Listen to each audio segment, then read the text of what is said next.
Welcome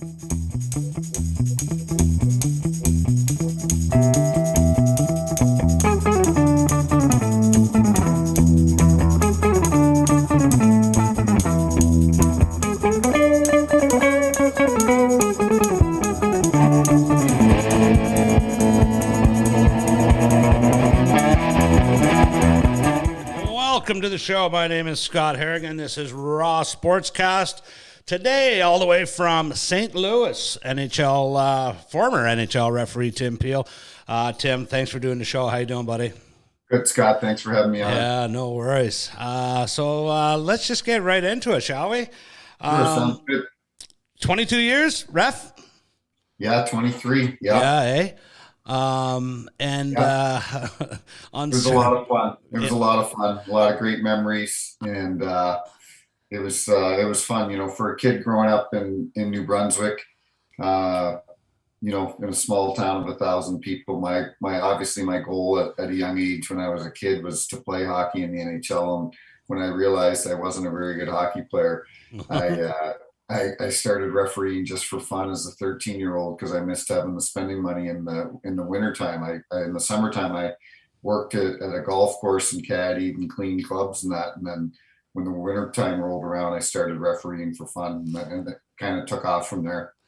Yeah, I kind of not dissimilar is that I grew up in Southern Ontario, and it's just like a hotbed. It's anywhere in Canada, right? So I actually got my level 3 in reffing and quite enjoyed. Yeah, and I remember I was reffing in this little hick town called Plattsville. It's near Drumbo, Cambridge, Kitchener, Waterloo. Yeah, and I don't know. This is before there was. This was before there was glass along the boards, so sure. the seats, the fans could come right up. And I called an offside or something, and they were gonna fucking kill me. Like we had to bar the door, and everything, and the cops were called. I'm like, holy Jesus. Yeah, you know what? I think I thought hockey parents were crazy now, but when you tell stories like that, I think they've always been kind of crazy because it's kind of one of the biggest problems with young officials in Canada and the U.S. right now. There's a shortage of it because the parents and the coaches, they're just disrespectful to these young kids. It's so quite true. It's embarrassing, to be honest with you. It's so true. It's and I talk about this openly, and this is Raw Sportscast, and I thought it was hockey parents who were the nut ones, but I'll give you one better. Lacrosse parents. Woo. Oh, really? Oh, they're up there. They're up there. It's down there. It's such a similar sports, right? Exactly right. So, let's just get right into it. Sounds good. Were you fired? Did you get fired, or what happened there? Walk me through that. Obviously, on the internet and every sports broadcast, it had said that I was fired, but technically the league, they early retired me. I was supposed to do my last game April 24th, 1 month prior was the incident in Nashville. And so when I found out on March 24th that I'd worked my final game, they continued to pay me for the rest of my contract was up September 1. And so that's why, I'm on social media and everything now, but I couldn't go on per our collective bargaining agreement until September 1. And so the league continued to pay me. They paid me my severance package, which all the refs get when they retire. My pension, they treated me very fairly. Of course, would I wish that the outcome had been different? Of course I do. But no, the league was very good to me. Never, Bill Daly and Gary Bettman were good to me over my career. And Bill Daly's comment to our lawyer in Toronto, who's the lawyer for our association, he said, Tim Peel nor his family will be hurt financially because of this. So, so you know what? Was I fired? Yeah, let's be honest. That's exactly what happened. But they didn't hurt me financially, and they could have. You could fire somebody with cause in our business, and if you're fired with cause, then you don't get your pension, you don't get your severance package, etc. But that wasn't at all what happened in my case. let's say you only had 6 years in the league or something like that. You didn't have the tenure that you had. Would it have been different to somebody like some junior guy?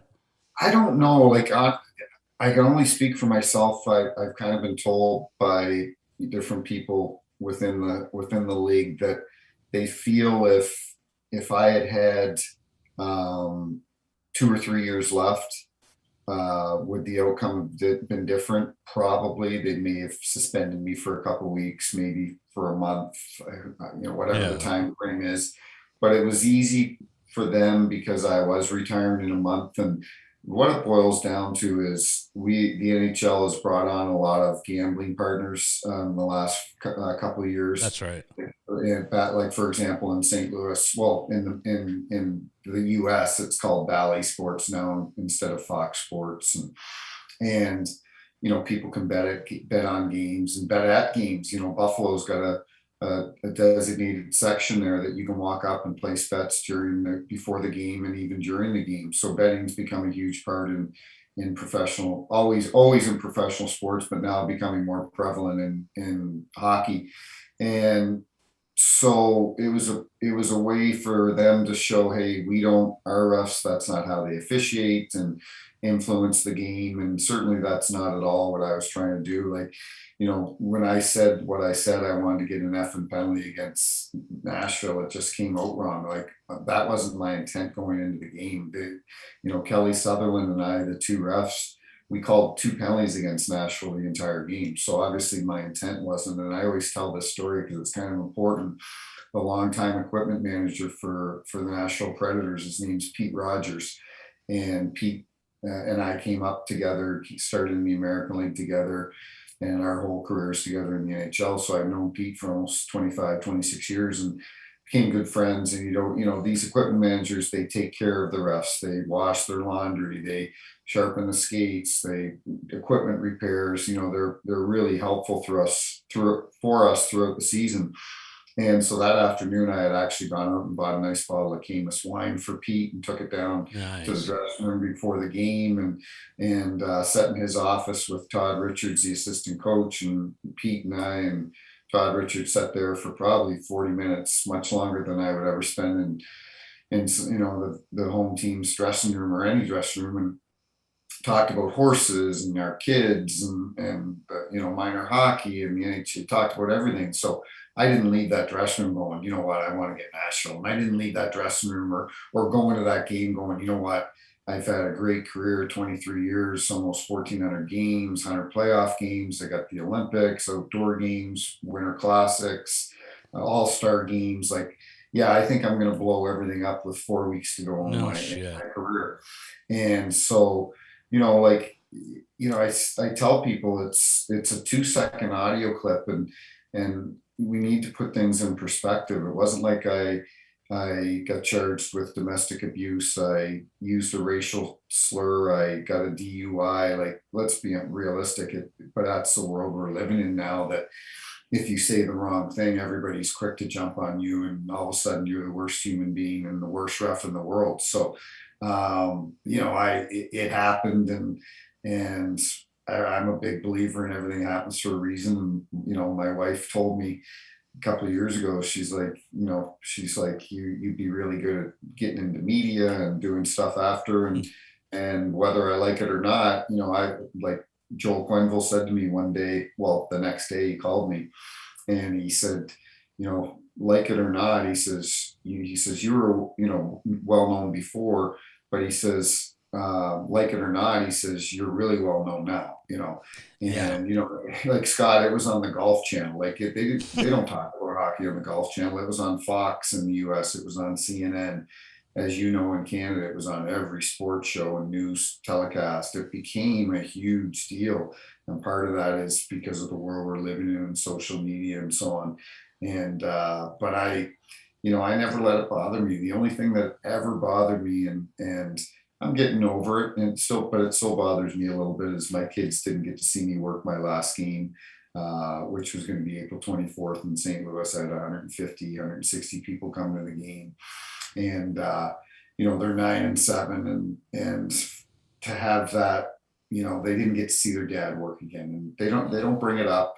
They're happy that dad's home now, but that's the only thing that still bothers me is the exit that I thought I was going to have. When refs retire, they're on the ice with both teams, and both teams usually come over and a lot of hugs and handshakes and guys thanking you for being around for so long, and missing out on that, it hurts. But I don't, I was adopted. I was left at an adoption agency. I grew up in a trailer park in Canada. My adopted mom died of cancer at age 50. Like, I didn't have an easy life, and my whole life has been about resiliency and perseverance and overcoming things. And so I wasn't going to let that 2-second audio clip define who I am. And it was funny. I had a house party, and I don't think they call it house parties in the U.S., but that's what we call it in the Maritimes. In the Maritimes growing up, but It was always in the kitchen too. Always in the yeah, kitchen. always in the kitchen. Yeah, and we had this house party, and so finally I said, hey, let's. It was about a week or two after my incident, and I said, okay, this is the story. I'm fine. I don't want you guys to worry about me. Everything's good.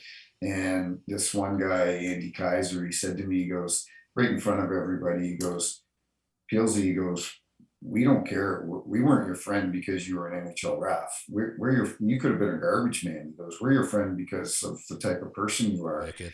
And so the support I got throughout the hockey community, from, I always tell people it's name dropping, but, that next morning when I flew back to St. Louis, from Wayne Gretzky to Lou Lamoriello to Brian Burke to Daryl Sutter to Dallas Eakins to Anze Kopitar to Robin Leonard, Devin Dubnyk. I could go on and on, from the players and the ex-players and current players and coaches and GMs and presidents of clubs that reached out to me. It was like they felt terrible, and a lot of them were like, is this a joke? Like, you served the league for 23 years and this is how it ends. But so that made it easier. And that first day home was tough. And when my kids got home from school, before they came home from school, Kelly Chase called me, and Chaser and I are good buddies here in St. Louis.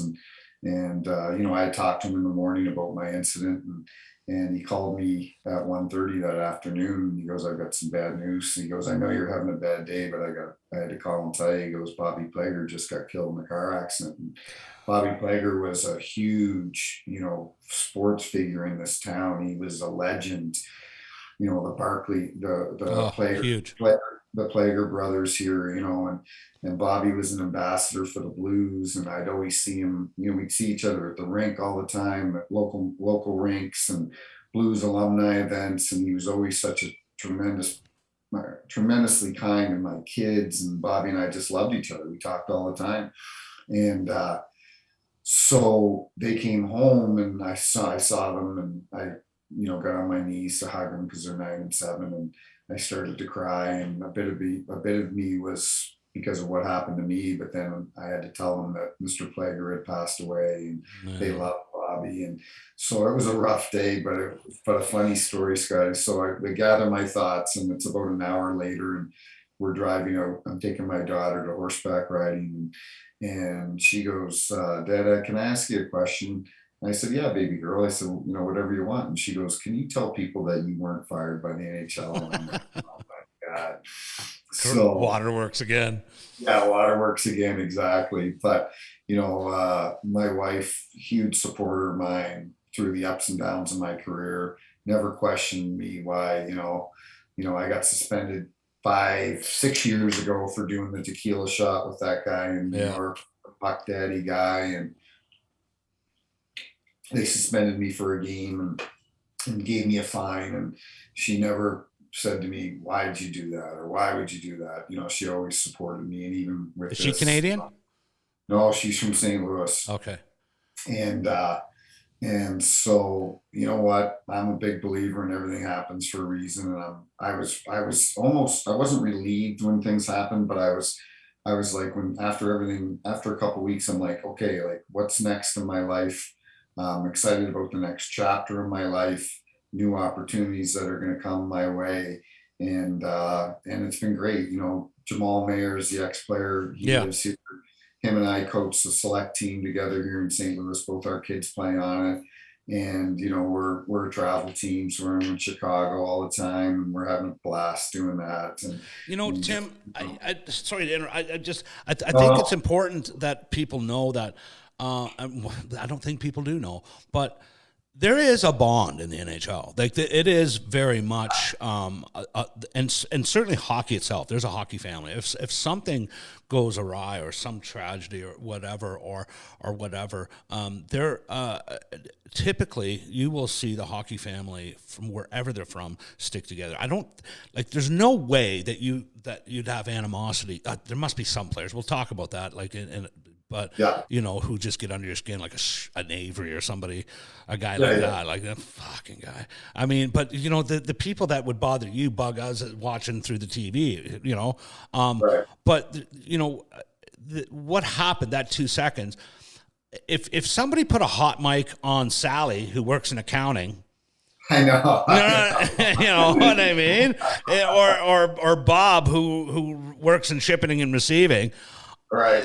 Let's be honest here. Like, you know, there's things get said, but like I think it's important, and I really want to hit on this. That 2-3 seconds, that clip, was taken out of context, and you know, going back to your other statement, Tim, is that, you know, your last game and stuff like that. Yeah, I can see how that would you know, but Mhm. typically when a ref retires, it's just the two teams.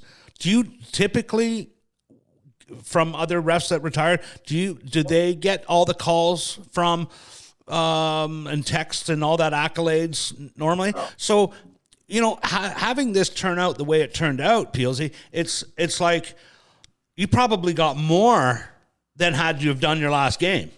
I agree. I agree. It's funny how life works, isn't it? You Yeah, know, right. you're absolutely right. The love and support I got from the hockey community would have paled in comparison from if I just had sailed off into the sunset and did my last game. Yeah, And you know, like it or not, it's a part of me. It's my persona. It's you know, I'm on Sportsnet 590 tomorrow morning. Like I never would have been on these shows right. or people like you reaching out if I was just another old retired referee. It's that people want to hear the story, and then once people hear it and they hear me tell it and humanize it and talk about, you know, my how I grew up and my life and so on. People are like, wow, that's really good stuff. Like Yeah, I didn't, you know, people look at refs like, well, they're assholes. They call penalties against the Oilers or they call penalties against the Canucks or, you know, they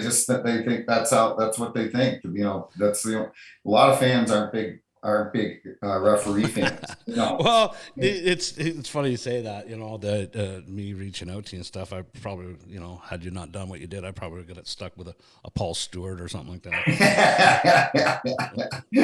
But you're right. Like after a hockey game, you know, say tonight in Vancouver, I think the Canucks are playing again. Are they with Boudreaux? I'm a Leaf And, fan, so I don't know about the Canucks.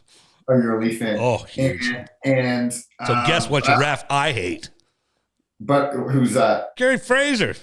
Oh, Ferries. Oh man, 93, He was a worst. good touch, though. I know he Yeah, missed but that call, but you know, he had a hell of a career. You know, he yeah, worked, I think he worked 10 or 11, 12 Stanley Cup finals. He was yeah. a good referee, but you're right. You know, and Oh, he admitted he missed that call. he missed it. You know, Yeah, he and wrote a I was a Leaf fan growing up. And what year that was 93. So 93.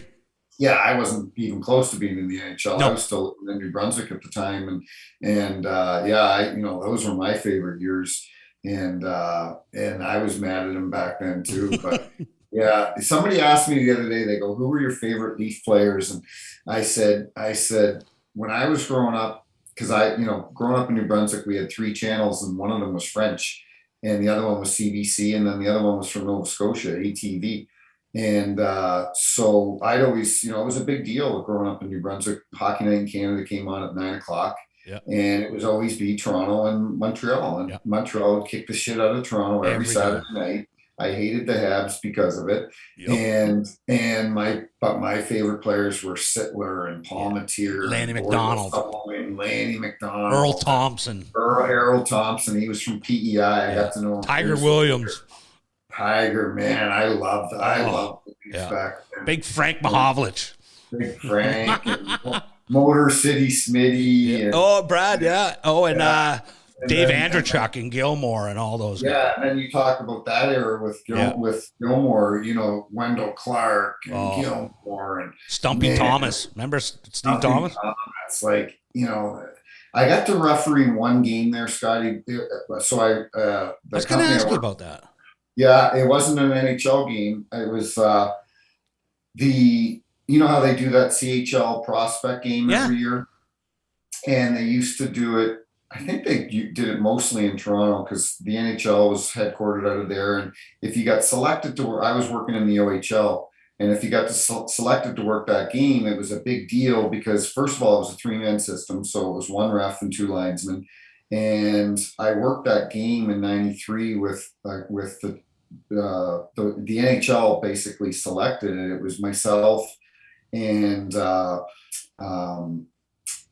Brad Kovacic and Van Halen? Steve Miller was the linesman with Brad Kovacic, and we did that game. I think it was in '95 or '96, and it turned out 2 years later, all three of us that worked that CHL prospect game got hired full time by the NHL. Oh. But it was at the old Maple Leaf Gardens, and Oh. talk about a tremendous thrill. All my buddies from New Brunswick and guys that Maritimers that had moved up to Toronto that we hung out with, came to the game, and to be able to, as a kid growing up and watching games on Hockey Night in Canada at Maple Leaf Gardens, and then being able to skate there, it was like, man, this is awesome. Yeah, on was on the awesome. corner of Church and Carlton. It's just a landmark. Yeah. I got to I was at a Leaf game one time, PLZ, and I can't remember. At that barn? Oh yeah. I went to a ton of games in that barn. But there it was one game we were drinking at Gilmore had a bar just a block away. And so we're swilling before the game. We probably got the game was at 7 and we're there at 2 and we're just pounding. And bought a program and buy a program every time, right? So as you're going up the escalators and take our nosebleed seats and the game's starting and we're feeling good and right away it's like fans turn to page I can't remember, and if your program is signed by Nick Borishevsky at the Midas muffler to win, you get to come down and shoot on the puck. No way. Yeah, but I'm juiced at this point. They don't do it until the second period. Yeah. Oh, hammered. Yeah. So I had the usher who happened to be Cliff Fletcher's daughter. Yeah. She was the media girl, right?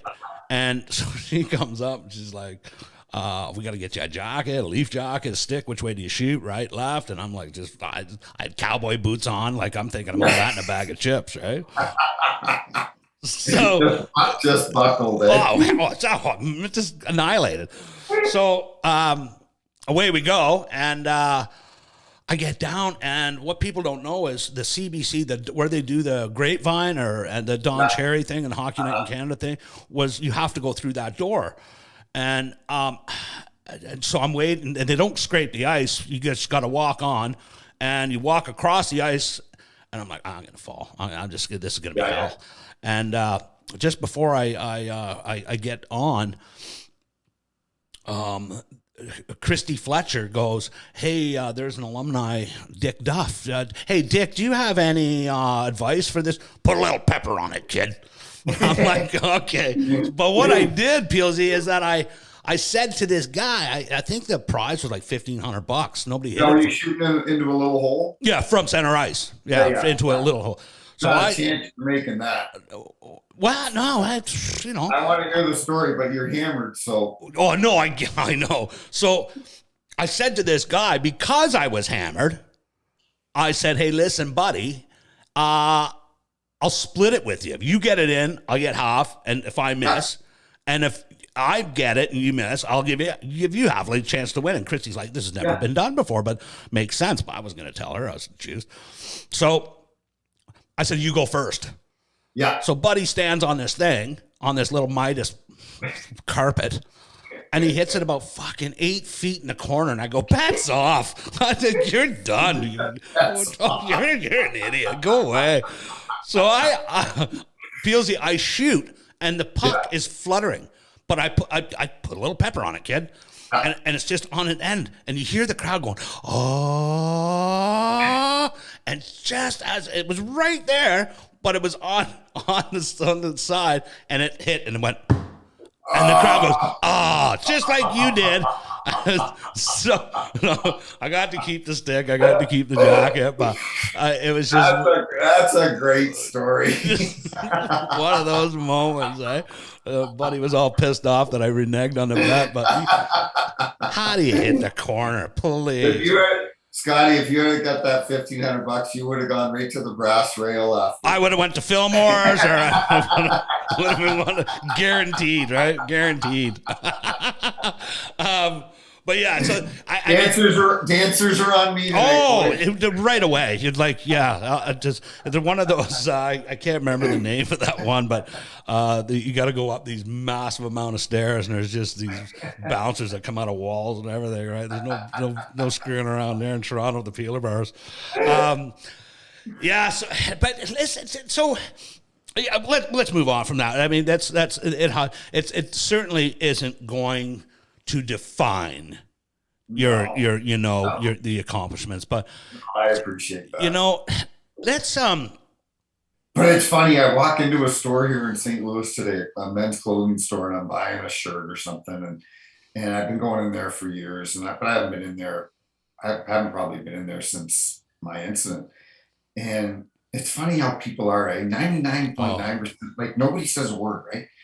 And I walk in there today, and the lady, she, instead of saying, "Hey, what are you doing now that you're retired?" She's like, and I didn't say anything, but she looks at me. She goes, "So what are you doing now that you were forced into retirement?" Yeah. And I'm like, "Are you an idiot? Yeah. Like if you got fired from your job, I wouldn't walk up to you at Obie Clark's restaurant bar and say, 'Hey, what are you doing now that you got fired from the clothing store?'" Right? Yeah. It's unbelievable. It's almost like you can't afford a suit here either. You know what I mean? Like you should, like whatever. Let's.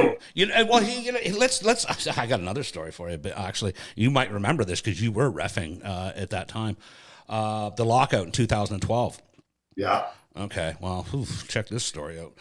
So, I'm just a passionate guy, and when they locked out, Ed Snyder from the Flyers put an offer sheet in to, I don't even know who the player was. It doesn't really matter, but it was an astronomical amount.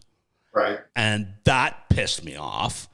And an offer sheet on the Leafs? No. I don't know who it was, what player, but it was basically we're locking the players out because they're making too much and they've already done concessions and all this other shit. And Ed Snyder pulls this little rabbit out of the hat, and I'm like, and it was like, that's a shitty thing to do to another team, and it's really never been done before. And B, you're fucking logging out the players, so.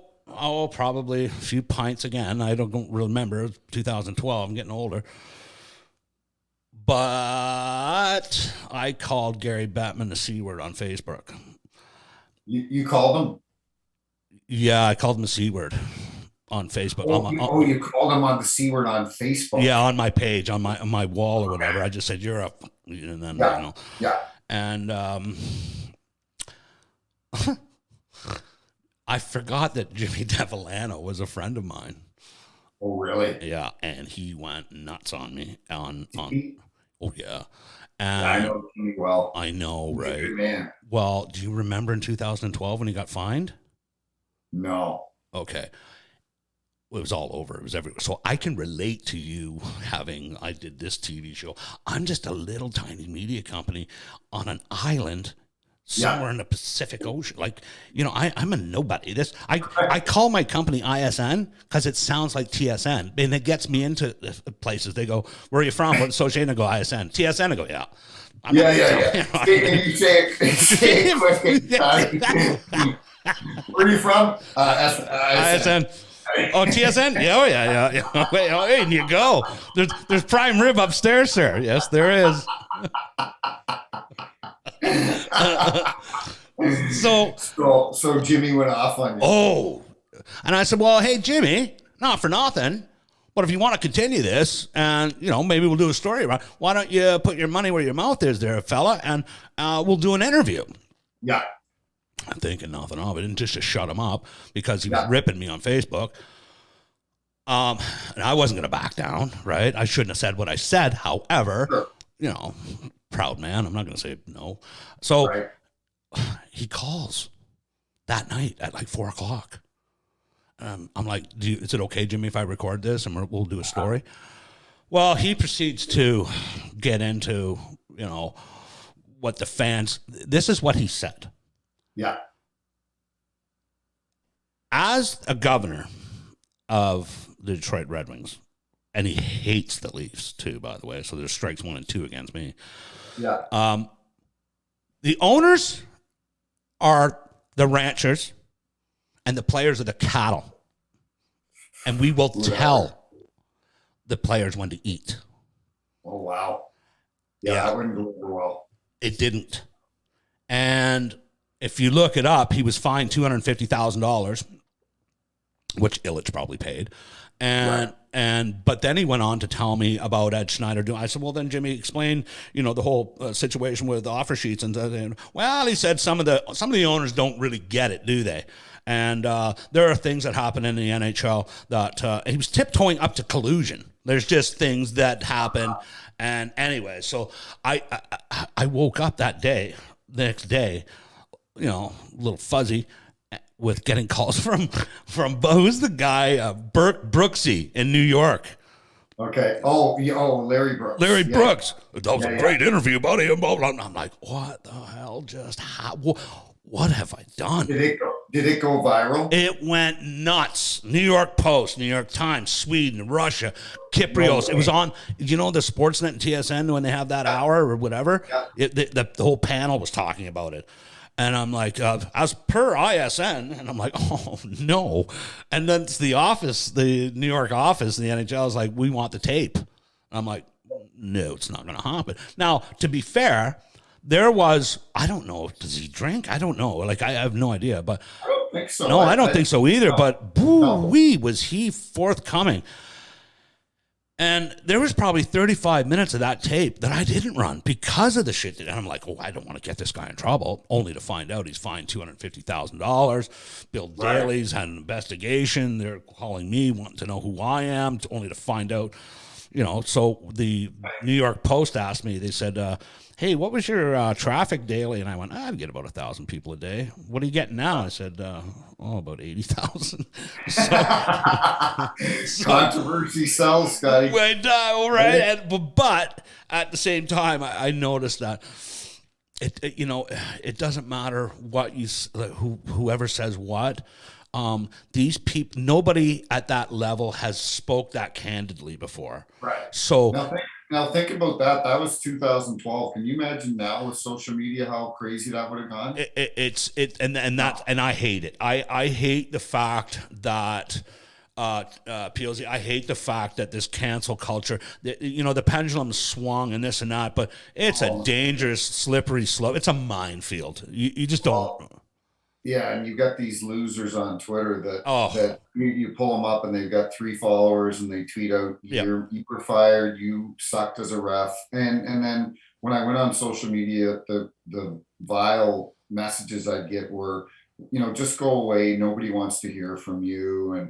And it's just sick. Stuff about my family. And it's like, you guys are losers. Like I sent a tweet out a couple days ago. Somebody said something about Gord Miller and TSN, and they were just giving it to him because he called the Columbus Blue Jackets the Blue Jays or something.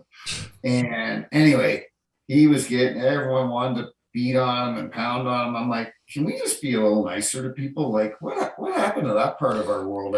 I'm 55. I don't know how old you are. 55. Yeah, but I remember growing up and you just just be nice to people, and I don't know. I think life's a lot more fun when you're just nice to people and you're not constantly attacking people.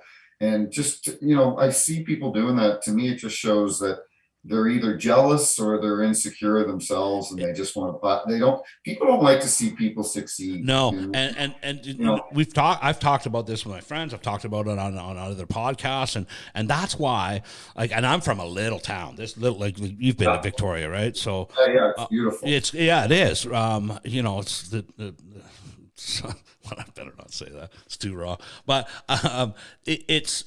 it is gorgeous, but it's very cliquey, very jealousy, very, a lot of wealth here, a lot of, Right. old money and newlywed, newly dead. That's that. But Yeah. anyways, it's my home and I love it. Having said that, I live more up island, so I don't have to deal with that. But Right.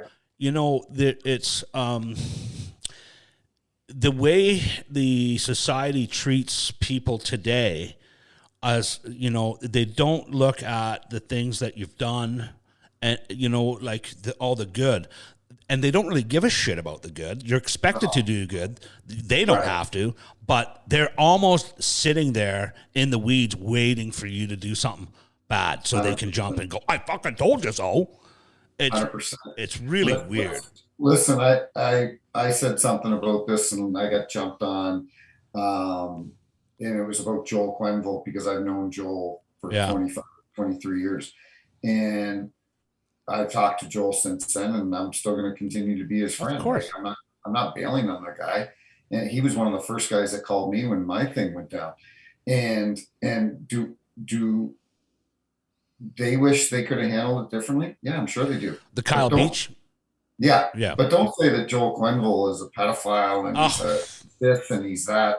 Every player that ever played for him just praises him. You have to ask Keith Kachuk and all those guys. He's the best coach that they ever had because he cared for them. He loved them. He was like, so it's like you make a mistake and all of a sudden his Hall of Fame career is down the tube. So listen, the Kyle Beach thing was horrendous. I was sickened when I saw the interview. It was atrocious how, but you know what I said? Joel Quenville was the coach and John McDonough was the president of the club. John McDonough came over from the Chicago Cubs on a white horse. He was going to save the Blackhawk franchise and so on. And John McDonough was in that meeting with Stan Bowman. And if I'm the head coach, I'm thinking, because McDonough says, we'll handle it. Okay, well, It's done then. You guys are going to handle it. You're the president of the club. Yeah. Like that's the buck stops with you. Yeah, done. I got a cup to win. Yeah. And you guys didn't do anything about it. No. And now I'm paying the price for it. So, so being in Southern Ontario growing up, I'm very familiar with the Patty O'Sullivan, the kid that went to LA and Right. he played with Brampton and Mississauga and stuff like that. There's only, I don't know how deep this is. I know one predator in the game of hockey, and that's fucking Graham James. And James and Dave and David Frost. Yeah, and there was an usher in the Maple Leaf Gardens and that whole bit. Right. But this allowing that man. So what bothers me about the Graham James thing is that he even though he wasn't allowed to coach here and there and whatever, he still ran and developing players to go to the NHL, and how they allowed that to happen. So the ball was dropped years ago. All those people are hypocrites that all of a sudden get on their pedestal and go, oh, I can't believe this happened. And so, well, guess what? 90% of you knew that it was happening. You just turned a blind eye to it because it was Graham James and he was coach of the year and man of the year and all these awards. Give me a break. 100%. And that, not just that, it trickled down to, I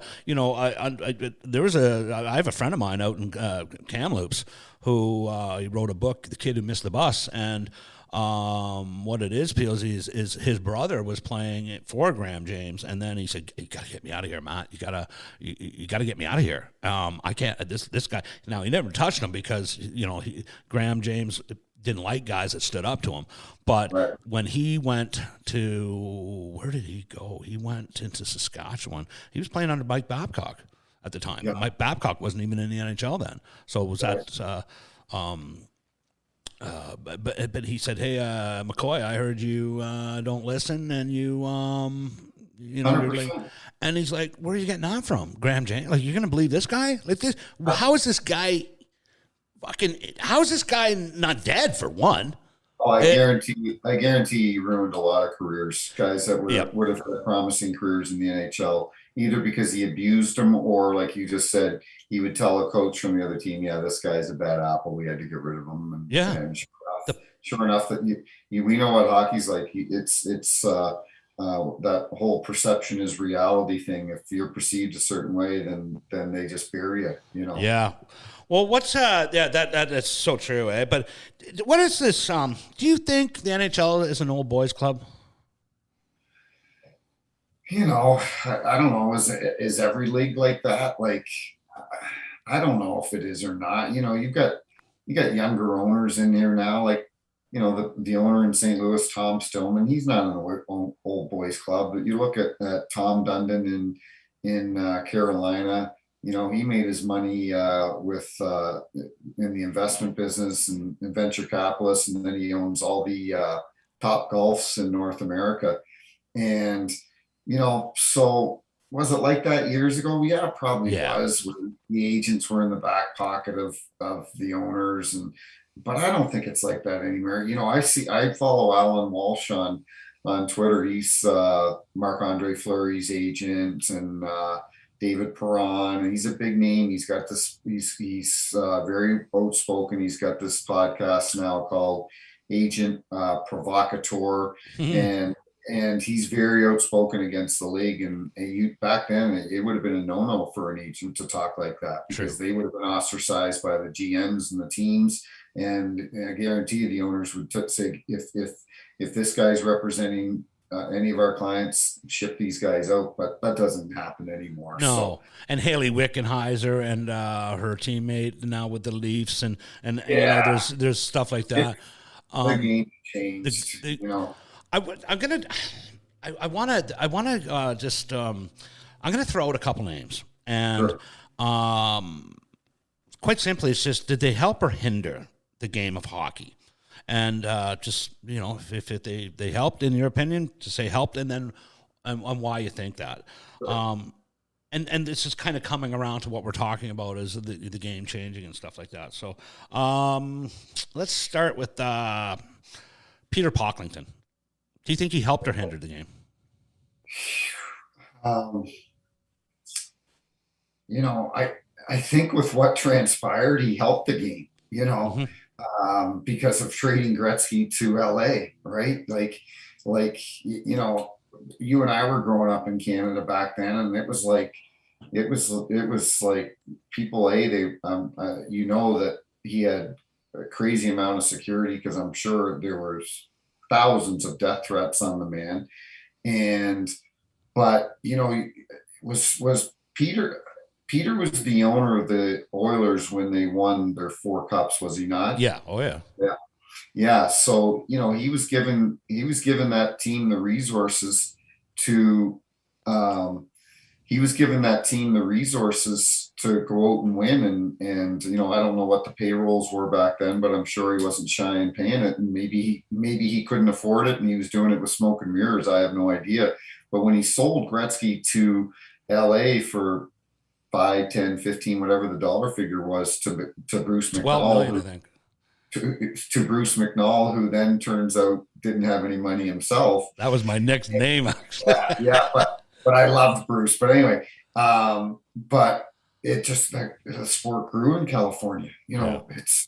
You've got the Kings that have won cups. You've got Anaheim that have won cups. San Jose was close a few years ago. Look at the sport now. Like Yeah. it's so in a weird way, I'd have to say he helped the game, Me too. because he traded the best player to California, to the U.S. Me too. Look at the exposure. Like when you ask Coho and Mick Magoo, God rest his soul, and Billy McCreary and all these veterans, they would tell you when they used to work at the old LA Forum, it was, and you've seen, I'm sure, stories on it, Oh yeah. but that was the place to go. Like that was the place to go for celebrities. We always know Yeah. Goldie Hawn and Sylvester Stallone um, Kurt Russell and so on. But there was a time, I forget, might have been Randy Mitten, and I forget who else said that their security guy there brought in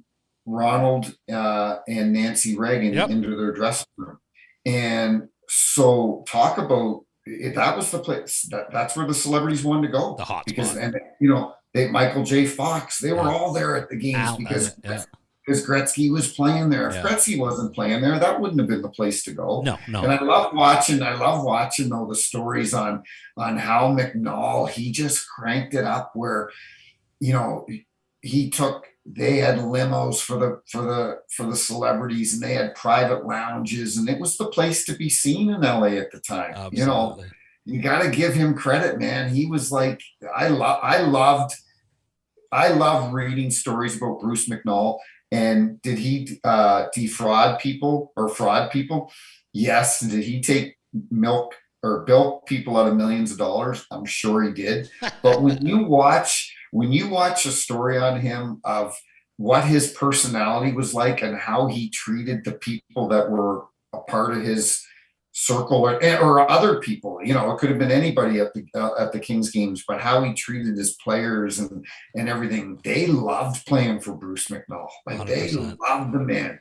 I know it probably broke Gretz's heart at the time when he found out that Bruce didn't have any money, and because they loved it. They loved him. He's not the first. Who was the guy that almost bought the Islanders? Remember? He was like one payment short. Yeah, there's been a few of those guys. That was a wicked story, though. I mean, this guy he had nothing. I probably have more money in my wallet. And I saw the story on him too. He had nothing. It was unbelievable. And I think there was a guy that tried to buy the Coyotes. He didn't have any money. Takes balls, eh?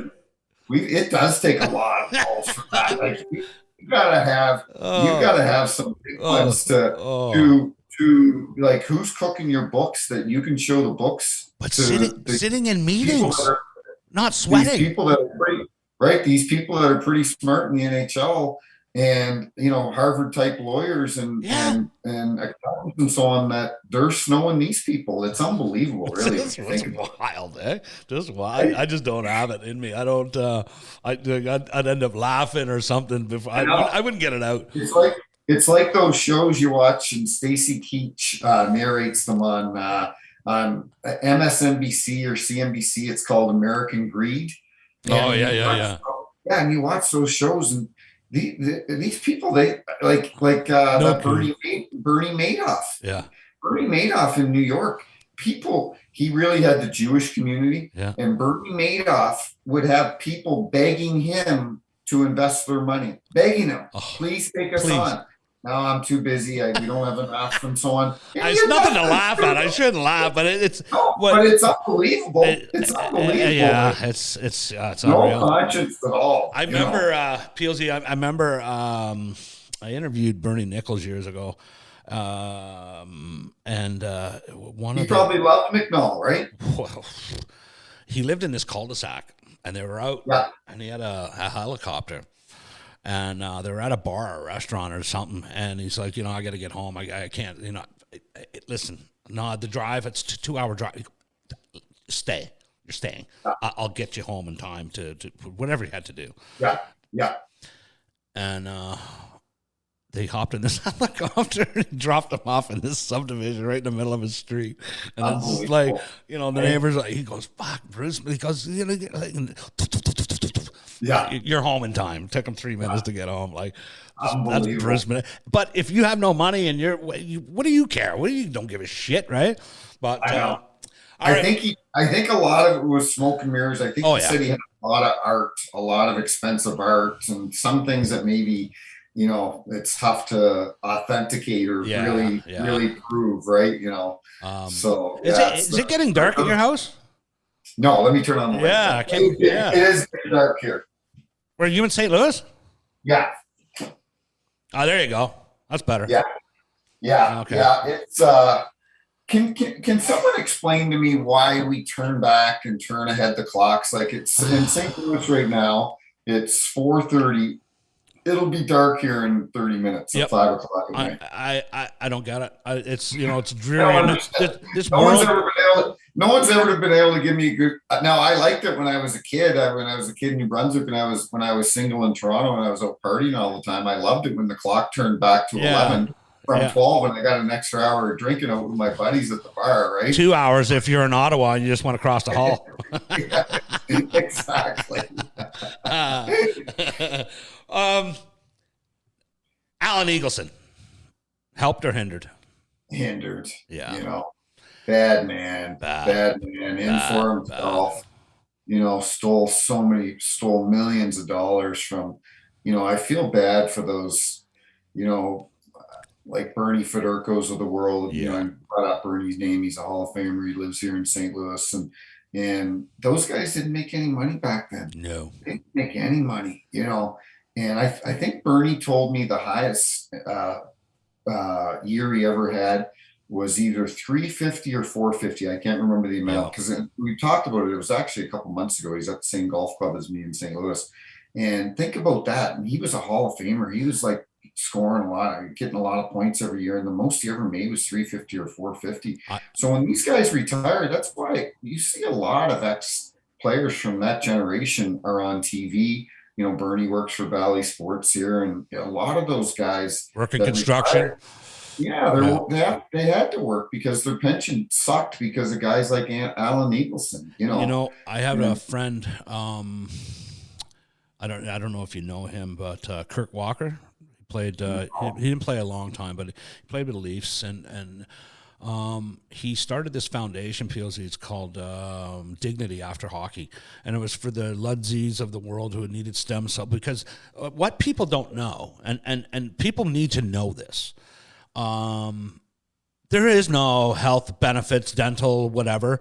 All their pension, like Kurt's pension, was $400 a month, Canadian.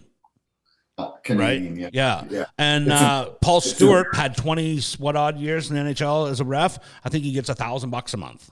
Yeah, it's embarrassing. I know, and I know Stewie's had some problems. I think he's doing better now, but I know from our association, he's had some difficulties, and you work for the league for 20, 30 years, you'd think you'd get more than $1,000 a month. And you know what? It's unfortunately,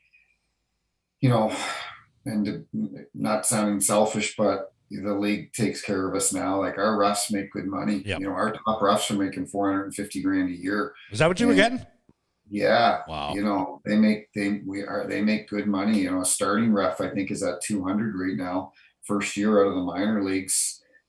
Starting linesman's at $1.50, $1.80. Like these guys are making good money now. The league's very good to them. And you can only afford 60-watt bulbs? Yeah. but like I retired and I get benefits paid by the NHL till I'm 62. Like that's a tremendous, like they treat us really well now, but it's taken a long time for it to get like that. And I guess that's you can't blame the management that's in place now for what happened 30 years ago. No. You just can't. But kind of goes back to what you said about Jimmy, and I love Jimmy Devellano, but that's how they looked at the players then, and that's how they looked at the referees, and the owners were there. That we see the old stories about how a player in the 60s would come in and he was scared shitless to ask for a raise, and the owner would give him $1,000 raise, and the guy would leave and go back up to the nickel mine in Sudbury to work all summer and was happy he got a raise. Yeah, exactly. Like Harold Ballard and Clarence Campbell, those guys were making money back then, but the players weren't seeing it. Ballard, the team in the 70s there when they beat the Islanders, and he just dismantled that team, and he was such a. Apparently, he gave a lot to charity, whatever. But he, wearing Roger Nielsen wear a bag on his head. Oh my God, it was embarrassing, wasn't it? Those were tough. How would the league allow that? It was just, it's crazy. Well, that that tells you how much power the owners had back then compared to the commissioner, Right. right? So when people ask me, is it an old boys or it's this or that? Our game. Or I'm just a fan. I'm just I take it like you take. I love it as much as you do, and Right. um, our game has progressed. Oh Is my it goodness. perfect? Yeah. No, not perfect. No, but no league is. And, look at what happens in the NFL with concussions and lawsuits there, and baseball, they're in a work stoppage right Yeah, now. And that's the economics. That's the business right now. It's a business, yeah. but the owners treat these players Oh, really good now. yeah. I got to fly on a charter a couple of years ago. I was in Arizona, and obviously we're not allowed to charter because of because you could show bias to a team and so on. It's just the perception. So we only flew it a couple times, and it was after 9/11, and then one other time there was a snowstorm in Denver, and I was working a game in Arizona, and Tampa was there that night. Tampa was flying out after the game to go to Colorado to work that day and to play that day. And so the league called us and said, "Hey, can you and Brad Kovacic get on the charter to with Tampa to go to Denver because the officials aren't going to be able to get in. There's only two guys there now. The other two guys aren't going to get in." So we hop on the plane with Tampa and Iserman's the GM and Yeah. John Cooper, who him and I are good friends. He actually got his coaching start with a team that Kelly Chase and Brett Hull owned. They were originally called the Texas Arcana Bandits. They were in the North American Hockey League or the USHL. No, originally the North American League. And then him and Holly moved the team to St. Louis, and then they were called the St. Louis Bandits. So Chaser and I were good friends back then. This is going back a long time ago. And Chaser introduced me to this guy, John Cooper. He's just starting out in coaching. And Cooper and I, Genius coach. Genius. we go to Obie Clark's. That's the hockey sports bar in St. Louis. And Cooper and I get shit faced and drink all the time. And we had a blast together. And so anyway, we get on the plane, and Coop, because we had been friends back in the minor leagues, or he was in the minors, and he brings me over. He knew I liked red wine, and he brings me over a big styrofoam cup of red wine. And this before we've even taken off. Nobody's got seatbelts on. They're bringing steaks out to us. It was like, wow, yeah, this is the way. This is how the other half live. Yeah, instead of me flying I'm flying on Southwest in the middle seat, and so no, these owners, it's not like that anymore. The No. league, it's completely the opposite. So Next name, Glenn Sather. I think he did a lot of good for the game. Well respected. He was always very. I was a nobody when I first came in the league, and I got, after a few years in the league, and I'd see him around and see him at maybe different events or charities or whatever. And Slats always was very kind, very respectful. Like he could have big timed me big time. I was nobody. This guy won 4 Stanley Cups. He was now the GM and then became the president of the New York Rangers. And Glenn Sather carried a lot of weight in this league. You didn't want to piss off Slats because he was that well respected, and rightfully so. He had done a lot of good things for the game. And you talk about, you see any of those old interviews or interviews with Mess and Gretz and Glenn Anderson and Huddy and Kevin Lowe, and they love Slats. Like he let them, because he knew what a good thing he had going in Edmonton. Yeah. And he let them go out and have fun. And I would have loved to been a fly on a wall back in the 80s when those guys were running Edmonton and going and running to the bars and having fun, because I guarantee you they were bigger than the Beatles in Edmonton at the time, right? Huge. Like they ran that town. Yeah. And Slats let them have fun. And he knew that he had the right guys in place and leadership with Gretz and Mess that could dial it in and say, "Hey, you guys are hungover today. You better pick it up at practice, or you're hungover in LA. Yeah. We got a game. We got a game now. You guys better bring it, because if you don't, then he's not going to give us that slack that he's given us right now and that rope." Yeah. And they respected him enough that was never an issue. So no, Glenn Sather's a good man. He's done a lot of good things for this league. I agree. How tough was Mark Messier? He was really tough. One of my first penalties was against him. He boarded somebody from behind, and I threw my arm up and I gave him a penalty, and he chased me all the way to the box, just giving it to me. And Don Van Massenhoven, who had a little juice in the league and was respected, and he cut Mess off, and or he went over to the box a few minutes later and he said, "Hey, Mess, it's the kid's first or second game. Like, you got to cut him some slack." Wow. And Mess came out the next shift and was like, "Welcome to the league." He goes, "Congratulations." And he, but he didn't know who this young ref was that was giving him a penalty.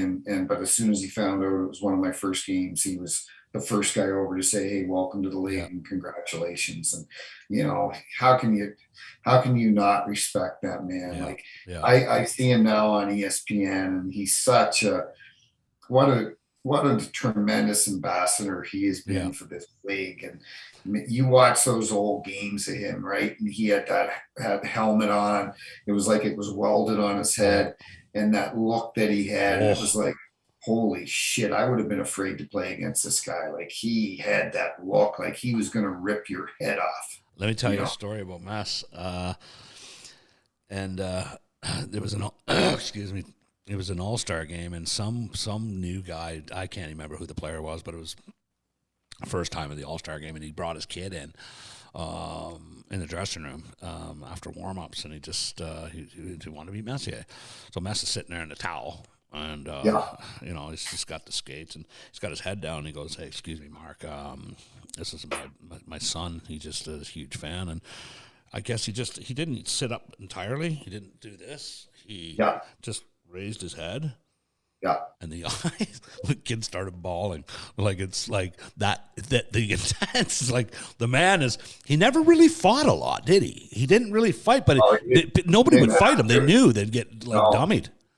they knew that how tough he was. You're absolutely right. Yeah. Like, you, I think it'd be hard pressed to find a lot of Mark Messier fights, but people just knew they Three? were not they were not going to mess with him, man. No.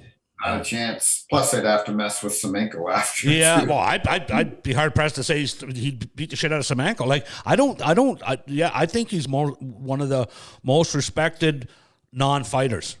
100%. Probably the most respected non-fighters. Exactly. Nobody, he didn't have to fight. Everybody knew how tough he was. Yeah. And yeah, you're right. And you ask me about guys, and obviously this is an easy one, but I see him a lot now in St. Louis, and Panger and I, and Yeah. we were out to dinner the other night with the ESPN guys, John Buchagras and Emily Kaplan, and they were doing the Blues and Lightning here on Tuesday of last week. And Monday night we went out to dinner, and here comes Chaser and 99 himself, the great one, walking in to Bar Napoli, because this is where Gretz lives now. He lives in St. Louis. His wife Janet's from Missouri, and this is where they decided to retire. He Right. just loves it here, and he came over and he sat down. First thing he says all the time, "Hey, Pilsy, how you doing?" I said, Nice. I'm good, Gretz, how you doing?" And he always asks, "How you doing?" I'm like, "I'm Yeah. good, Gretz, Yeah. everything's good." And he's just the best. Like, quick story. So I do this fantasy football every year, and it's with Keith Kachuk, and we've been doing it at his house for 14 or 15 years, and Malumbi's in it, Barrett Jackman's in it, myself, and then a lot of non-hockey people, just friends of ours, buddies of ours. And so we're doing it at Walt's house. It was 2 years ago. We do it every year, but 2 years ago we're doing it. And all of a sudden the front door opens, and we don't know who it is. And we're doing it in the kitchen, and it's Keith Kachuk's house. He's got a pretty big kitchen. The island's the size of my kitchen, right? And here comes 99. Here comes Gretz just walking in with a glass of red. Yeah. He goes, "Hey boys, how's it going?" We're like, we take a time out. Semenko had just passed away, so it might have been 3 or 4 years ago. And so Walt goes, "Hey, let's take a break in between drafts and in between rounds." And we go out in the back patio, and Gretz is telling Semenko stories and telling old Edmonton Oilers stories, and this buddy of mine that doesn't play hockey, and he looks at me, he goes, "I can't believe Wayne Gretzky was just at our That fantasy just happened. like, I go, do you know how much people would spend in Canada to have Wayne Gretzky come to their house for fantasy football? They said probably 250 grand. He could probably get it in auction. I said it's unbelievable. That's how humble he is. He's just he's so humble and so generous with his time. It's Wayne Gretzky. I'm from that area, so where I grew up, POZ, just outside of Toronto, is called Right. Cambridge. Brantford, yeah. Well, Yeah, it's boom, boom, it's right there. Yeah. My mom and my brother live in Brantford right now. Oh, okay. Well, so it was nothing to see Walter at every rink in Southern Ontario. Nothing. It was like he wasn't like, and he wouldn't stop not signing autographs. I know. You know, and when I came out west, I was really pissed off. Like, well, that's like every father. Like, you know, we all get up at 6 and do this and this and this and that. I'm like, okay, guys, I get it. Like, you know, you're coaching your kids' team and stuff, but you're not staying there. Your dinner, you want to go home and have dinner. You were just coaching kids, but you know, I don't see you signing autographs for 5 hours everywhere you go. And we know the stories about Walter years later when Wayne was Wayne Gretzky, how you could just pull into his house in his driveway, knock on his door, and I did it. There you go, and he'd bring you into his house and take you downstairs, like right to the basement. He's unbelievable. But and I'll tell you this, PLZ. I'm not a celebrity. I'm not a name dropper or whatever guy, but Wendell Clark. I would crawl over old people to get to Wendell Clark. Yeah. And when I did it to when I knocked on the door, I seen him outside at Walter is what happened. Yeah. But the trophy case, there was Brett's, there was his brother. It wasn't all Gretzky all day. Right. Like it was. I remember it distinctly, like it just happened. It was, holy shit! Like this guy it's not the Wayne Gretzky show, right? It was really cool. So that'll just tell you right there that's his upbringing, right? Yeah. And the other thing with Gretzky is when I asked Walter, I said, Walter, how did he get to be Wayne Gretzky? And he said, Scott. He would sit down with a full scrap of paper, and it would be first period, and he'd have the red line, blue line, the net, goal lines, and he would not take his head off the TV, and he would just follow on a scrap piece of paper where the puck was going. And what he noticed is that there's not a lot of behind the net. Right. And first period, and he would go over, he would have stacks and boxes of full scrap piece of paper, and it was all the same thing. And he said, so when he set up the off, he goes, don't go where the puck is, go to where the puck isn't. Unbelievable. That was the vision he had at 8, 9, 7, 6 years old. And the other thing, PLZ, is that he used to, people say, the no-look pass, he got lucky. He used to look at the reflection off the glass to see where his player was. I know, exactly. And think about it, Scotty, he wasn't the best skater. No. I'll tell you, he wasn't the best skater. There were a lot of guys way better than him. He was just the smartest hockey player to ever have played, you know. Well, that's so. Again, 100%. So, is there a game that you didn't officiate that you wish you would have?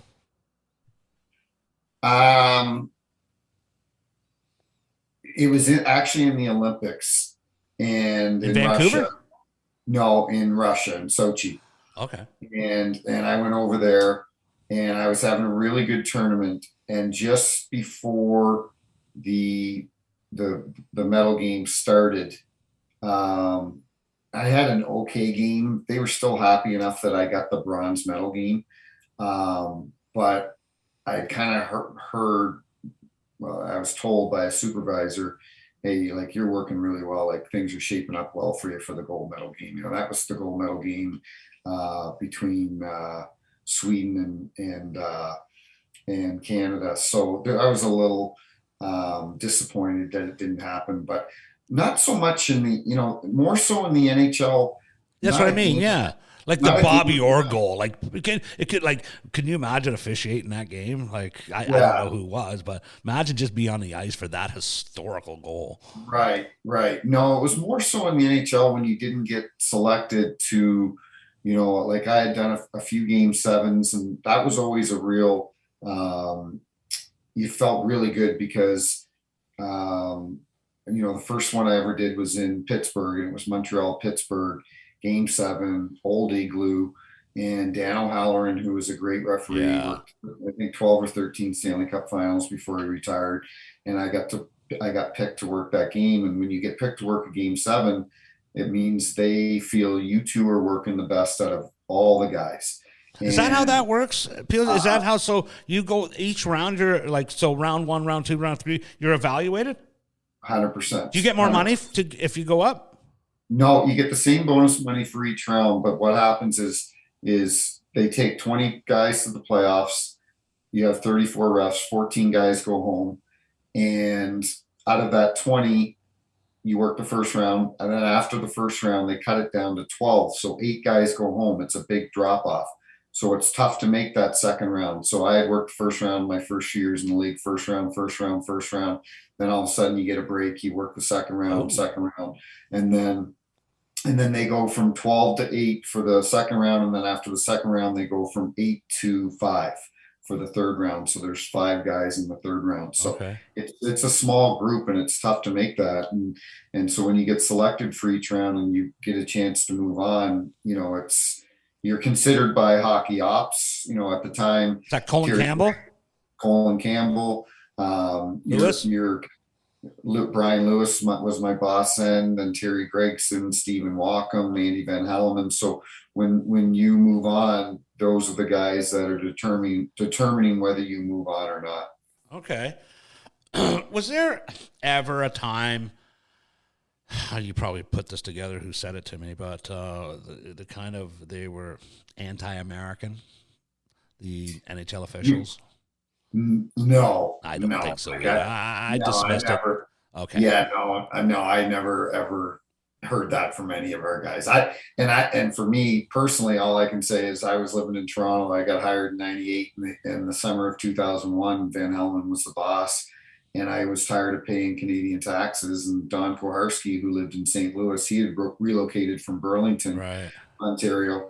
And he's like, why don't you move to the US? And, because of the taxes, and and a lot of our Canadian officials have moved to the US because of the Canadian tax system. So So, our, uh, our, our guys love the US. so, so no. This was no. They said the management. He said the management was anti-Canadian. That's why he wasn't picked for games, and because there was only a couple of Americans at the time, and I see what you mean. The players weren't picked by management. no, the refs weren't picked by Campbell and Lou. Because they were American. Right.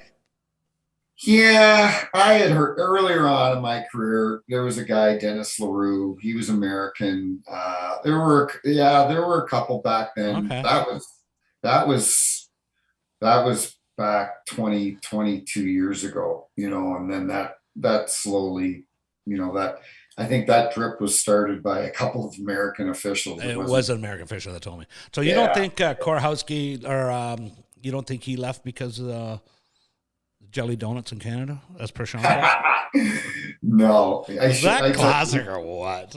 it was classic, and he should have been. If that was today, he would have monopolized off of that, become a spokesperson for Dunkin' Donuts, And or not Tim Justin Hortons, Bieber doing the Tim right? Biebs. Like, yeah, like How? that What was the? unbelievable.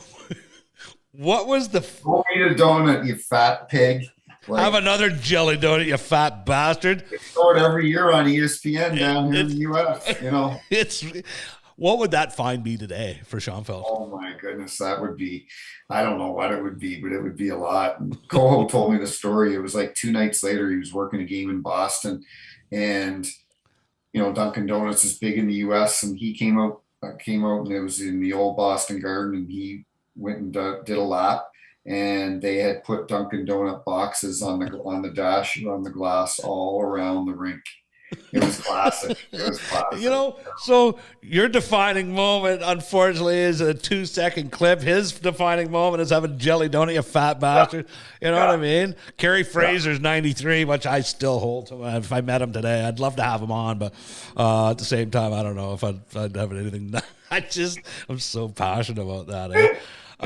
But so, I mean, we got lots to talk about. We're talking over an hour, and I'm sure you got things to do. But I'm going to have you back on. But just a couple, questions before we end this is that to me, back in the 80s, 70s, 80s, watching, they say the game has gotten so fast now and this and that. It was fast then. Right, it was a fast game, and you had 2-line passes. Yeah, you had all the 3 refs or whatever. Like the fights. I mean, I remember John D'Amico covered in blood. If John D'Amico wasn't Remember covered that? in blood on a game, there's something wrong. Like I'm not saying the refs have it easy today, but they're getting Well, they almost a do. half. They do compared to back then. They do, and they're getting a $500,000, right? So, Right. You very rarely see a fight anymore, right? especially, Broad Street bullies against, the bench clearing brawls and people fucking Milbury throwing shoes at people. What an idiot. Do you think he helped or hindered the game, Milbury? He what? Did Milbury helped or hindered? I think he helped. He was a personality. He was a Yes. personality, and he's another one that got canceled by the cancel culture. Yeah, yeah. Because he called me after it happened, and he goes, "Welcome to the cancel club." And Rowan had called me, Okay. "Welcome to," because all what Mike said on TV and what he meant was it was in the bubble in Toronto, and he said what he meant, and maybe it obviously didn't come out the right way, but he was inferring that the players don't have any distractions because the wives and the kids aren't in the bubble. Right. They have one thing to concentrate on. Right. But I think he said it like they don't have any distractions because the women aren't around or something like that. It right? was not fireable. And the other thing, while we're talking about that, is Don Cherry and Ron McLean. Like Ron McLean was doing hockey heroes or whatever, hometown hockey. First time in his life, he had to get security. Like people up here absolutely despise that man. I know. And Don Cherry, all he said was, "You people." You people, and I had seen clips. He had said you people. He wasn't referring to East Indians or Asians, or he had said that for years. 30 years, right? And there's nobody that wasn't more gracious with charities in his time. And all he was talking about, we all know how much he loved the military. And he was just basically, when he said "you people," he meant "you Canadians. I want you to wear a poppy." That's all he meant. It's kind of what I got out of it, Do you think it's a coincidence that the world's gone downhill after he got fired? Like we got COVID and bushfires and everything. I got to tell you, I voted for Trump, and I'm a Republican, and that won't go over well with your listeners. No, we'll edit that out. No, we won't. That's wrong. You vote for whoever you want for.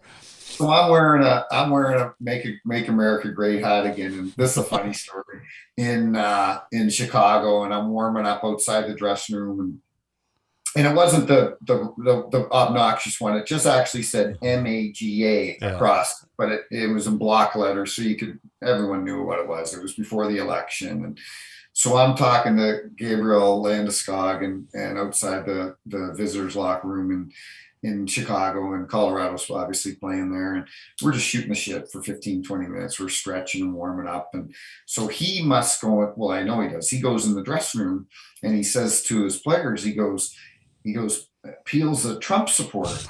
And swear to God, so we come out in the ice, and Nathan McKinnon comes right up to me and he goes, "Hey Peelsy," he goes, "I hear you're voting for Bernie Sanders."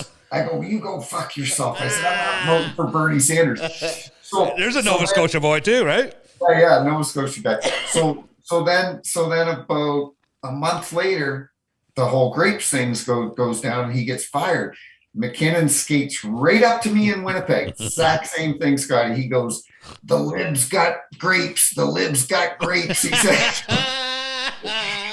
we're laughing. I was The libs laughing. got grapes. Because he's like a very serious guy on the ice, and you don't see him like he's very intense and very. Yeah, that's Sweet. wicked. He goes, the libs got grapes. People see. That's good. I love that. Do you think that? Do you think that McLean should have stuck up for his buddy? Because there was years prior to that they were going to fire McLean, and John Cherry said, "You know what? He goes, I go." That just shows the character, like, because when I seen Grapes after, you could see that he was a broken. You know how it affected you, your thing, like that. How they treated him was bullshit, right? Yeah. And I think how his buddy didn't step up. I think, no matter what good Ron McLean does, and he does, help or hinder the game. Oh God, I guess, you got to say he helped, but at the end of the day, he's going to be known for that. Yeah, but what we don't know, and I think people need to be careful. You don't need to necessarily come on TV and say, I support Grapes. Like there's obviously there. I'm sure they had some high level intense meetings over this with the executives and. They wanted to get rid of him for years before this.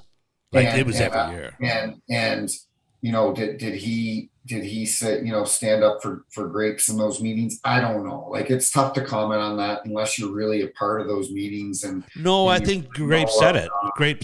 Grapes was asked, and he said, "No, I'm a little disappointed, but I was shocked that he didn't." So that kind of came out of it. But anyway, that's kind of that's the politics of whatever. But it does those kind of things. Like you're riding a mile high, and all of a sudden 1 minute, and then God, it's almost like, and to get your reffing is down. I'll be honest with you. If you want me to be honest, absolutely. Because I loved Grapes. Me too. And growing up in Canada, and this because we're the same age, you'd be at a house party and the intermission would come on, and you'd tell everybody to shut up right away, so we could watch watch Grapes. But I got, if you want me to be completely honest, the last few years, I have thought to myself, could this time be better used for something else? That's fair. I think it was time for him to retire. He had done a tremendous job, but we live in a different world now, and I just think it was time to. That's fair. Listen to Kevin Bieksa. He's good. He's good. He's good. And these different guys on the panel, and I love Elliot and these different guys that kind of bring a lot to the game. It was probably time to change. You know what? I think I'm just I'm an old school guy, and I want to beat that. It's just unceremonious the way it ended. I think was what gets me. But I could say all that, but if to speak the truth and to be honest with anybody that's listening, that's how I kind of saw it. No, I think that's fair, and that's and I do agree. Actually, if I didn't, I would say I didn't. But I had moments of that where it was cringy, and some things it'd be like, oh Jesus, I think I think he's kind of losing it or whatever. Right. It was uncomfortable at times, but he always pulled himself through on the next one, and but whatever. But no, in fairness, he's a good person. Yeah, he is absolutely 100%. I used to love those old shows he did in Hamilton for the old Rock'em Sock'em. Not those videos, but he used to have a bar. He used to he had the bar, and he'd be all the Bobby Orr's the Grapevine. The show was called The Grapevine, exactly. Yeah. And all those guys loved coming on that show. It was awesome. Yeah. That was fun. I used to, remember that show? Yeah, that was probably in the early '80s or probably in the early '80s. Late 70s, early 80s. Well, Bobby Orr. See, Bobby Orr was coming on the show back then and stuff like that. And that's the Peter Puck days. Remember the Peter Puck? Peter Puck, Howie Meeker. He's from the island where he just passed away, actually. He lives way up there. I heard that, actually. Yeah. I miss that. I miss you know what I miss, Scotty, and my kids are 9 and 7, and the world they're living in now, it freaking scares me because we live on a couple cul-de-sacs here in St. Louis, safe neighborhood and so on. I don't like it when my kids are outside too I long know. without me. No, And the world we're I living in know. now, I know. it scares me because I love the world I was living in New Oh, Brunswick. I'd get up, get out. We lived in I lived in a trailer park, but we lived by the golf course. We were yeah. we were on the poor part of the golf course, and we would take our nets over like every Canadian Oh, kid yeah. and trounce through the woods. Go to the I'll never forget it. We go to the 13th hole. It was a par five. Yeah. Go down the bottom of the hill, scrape the pond off. Yeah. Play hockey all there until either it was dark Yeah. or we lost the pucks and we had to come home for dinner. And we could go there from 8 in the morning till 8 at night, and Always. and our parents never cared, They didn't care. I mean, they weren't. didn't have to care. No, they knew where we were. It was a great time to grow up. I loved growing up in that era. Like, I had my skates on more than I had boots on, and I used to bumper hitch, 100%. bumper hitch. I would hold on to a bus or a cab, and you go to school, and you're like, oh shit, I gotta take my skates off, and then only to put them back on at recess. Try to stretch that 15, 20 minutes into a game. Right? It's 9-8. We'll be right in. Who would say that to a teacher? Like, we're almost there. Like it's such an innocent time. It was an innocent time. That's a great way to put it. Actually. Yeah, and a time missed. But I remember those times with Howie Meeker. He's like, stop it right there, stop it right. Oh gosh, golly gee, that's how innocent. Gosh, golly gee. He was ahead of his time when it came to video, and that just like Roger Nielsen was. 100%, right? So. Well, listen, PLZ, I could just talk for hours with you, but we'll have to do this again. For sure. We'll do it again in the new year. For sure. Well, listen, Tim, I can't thank you enough for coming on a little show, and of course. I hope you had fun here. And I did. Yeah. And I can tell you can tell a lot about somebody with and your personality and how they are, and I know you're a good guy. You're one of those guys that we'd love to sit down and get shit faced together. 100%. It's on me when you get here. Yeah. All right. So we'll do it in the new year once the second half of the season starts ramping up, and we'll talk more about the teams and what's going on and who's good and who's not. Yeah, let's do a playoff thing. Yeah, I agree. That'd be fun. There's a lot of good teams right now. I tweeted out yesterday or Tuesday that St. Louis Blues, like, they beat this Florida team. They're because of COVID and players on long-term IR, they're unable to dress a full team. They were a player short, and it turns out they're going to be a player short again on tomorrow, on Thursday, against the Red Wings. And then you've got a lot of surprises. Like I was talking to someone earlier today about Anaheim Mighty Ducks. They're 1 point, I think, out of first place in the Calgary, Minnesota. Calgary, Daryl Sutter. It just goes to show what a good coach. As Edmonton is freaking out, they're not the best team in Alberta.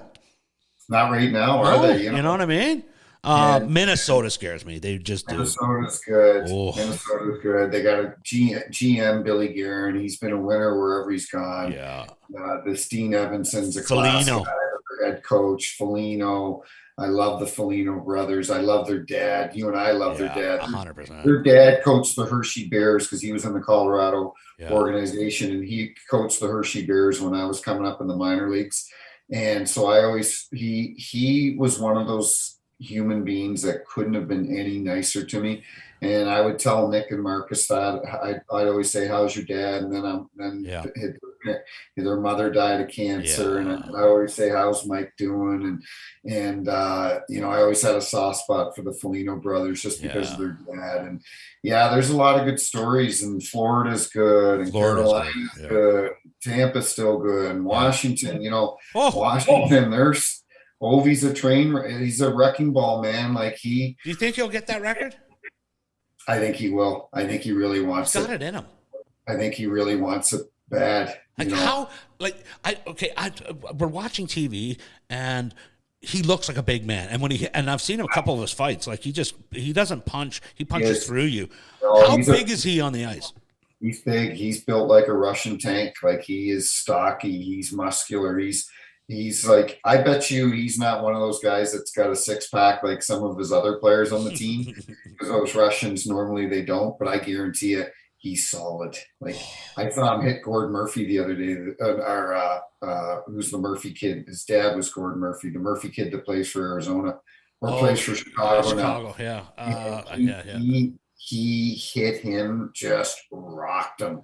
Yeah. And yeah, like for a superstar to be able to hit like that, it's Unbelievable. unbelievable. You know what Yeah. bugs me though about I love the open ice hits and stuff like but every time there's a good hit, there has to be a fight that follows it. I said that the other day. You hit the nail on the head. I don't I understand it. don't get it.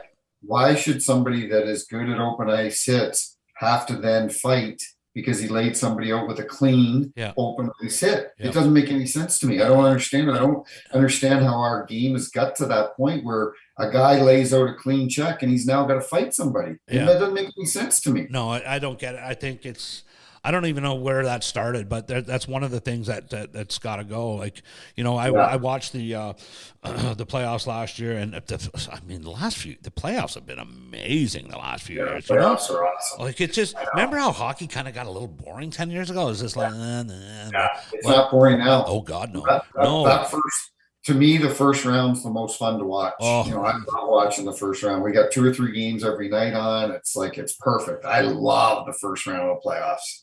Yeah, I don't even want to talk about that, PLZ. That's all I get to watch because the Leafs get fucking beat. Well, maybe this year. Well, I should get that PLZ. I should get that tattooed on me. Always next year. I know. I'm sick and tired of the Leafs fucking not getting past the first round. Like Well, you got Jack Campbell. He's playing like a Vezina goalie right now. Jason Spezza. Spezza, I love Spetz. Should he have got 6 games? I thought it was a little harsh. I thought he'd get 2 or 3, So just because. Listen, the play.